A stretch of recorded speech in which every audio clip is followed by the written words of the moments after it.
Welcome back to one of our bullet points. And to me, this is really one of the really important ones, and it's something that's slipped up on the industry. It's not just an Angus and Charolais. It's a problem for all the breeds, and that is a feet issue. I don't know of very many breeders that have really paid as much attention to feet and leg structure as we should have. And my reasons for this are three. One, you can get animals that are unsound on their feet because they just flat been fed too hard. As all of you know, that would be founder. This is from a high grain, high gain ration, and the bulls just their feet grow out. And they never will be sound and sure can't travel. So that's one thing. And the second reason or problem that we've got is because of genetics. Through the years, there's been genetics that have been used that the feet weren't good. They crossed over, crab claws is what I call it. There's also animals that are too low in their pasterns. When they come down step, then the feet tend to grow out because there's nothing to wear those feet off. An animal needs to step correctly every time they walk to keep the toenails and their hooves wore down like they need to be to keep them sound.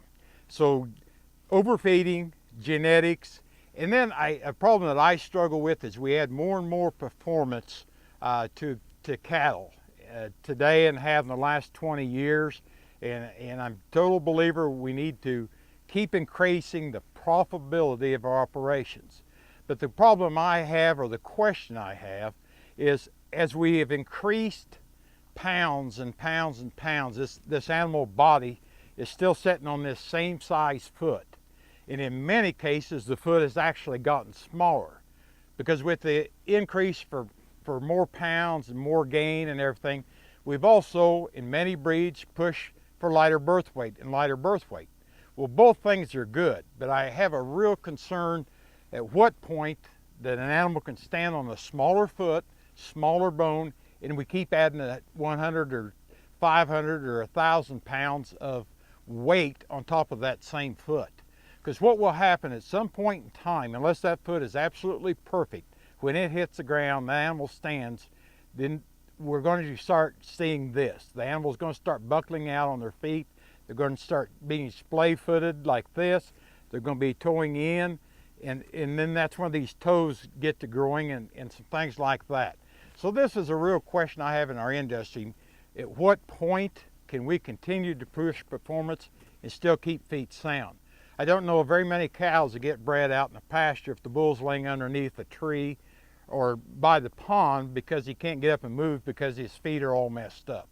And another real problem I have with genetics from that standpoint and chasing, and I'll call it spread bulls, and again, we've been guilty as a lot of other folks in trying to chase some of those things, but we probably haven't chased as much because of this foot concern. But another concern that you should have as producers is that through the genetics, if you have a bull that's bad-footed, he is going to pass those genes on, if it's genetic, to his daughters.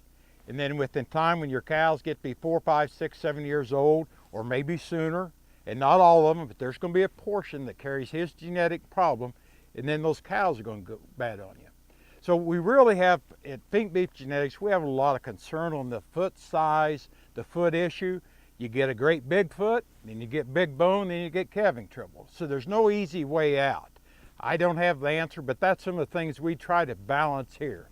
We're not necessarily all the time absolutely chasing the lowest birth weight bull of a breed in the highest yearling weight, because we think somewhere, we think it's already happened, quite honestly. We think that's going to be problems for you commercial producers down the road. We want all we can get pound-wise to sell, but we've also got to put a lot of thought into it and not add 10 pounds of yearling weight and take genetics for a bad foot with it. That is totally unprofitable and will continue to be. Again, the legs, the structure on the animal, once we leave the foot, everyone knows if you're too straight in the shoulder, you get an animal that walks like this. If you're too straight behind, it's the same thing behind. Well, you don't get very many cows bred again by a bull that's every time he gets up, he's stiff and sore. That bull will not get the number of cows bred that he needs to. He will not get them bred in the first 21 days as he needs to, or as many. And again, genetically, those problems are going to pass on from generation to generation if it's genetic. So that's a problem of straightness of joints. The other problem I mentioned was the weakness of the pasterns. If the animals tend to set down their feet and we'll say skid out, then the toes on the back feet and the front feet, when they set down that low, close to the dew claws, the back, then those toes will tend to grow out because that pressure is not on that foot every time it comes down to keep that hoof worn like it needs to stay worn. So there's a lot to do in the whole process of the beef industry, and that's what some of these bullet points are about that we're talking about on our video, to let our customers know and potential customers know that we do watch the little things that make a lot of difference in your bottom line. If an animal doesn't move good, and I'll go back to the athlete portion in the video, that an athlete moves good. They move like, I like to say, a cat. You watch a big cat and they just stride out and their feet match where they walk every time and then cover a lot of ground quick. And that's what you need in your beef cattle. Soundness is one of the really big problems, along with fertility, and these traits are not measured by any EPDs basically at this point, or very little. So these are things as producers, commercial cattlemen, that you need to watch for when you go to buy bulls.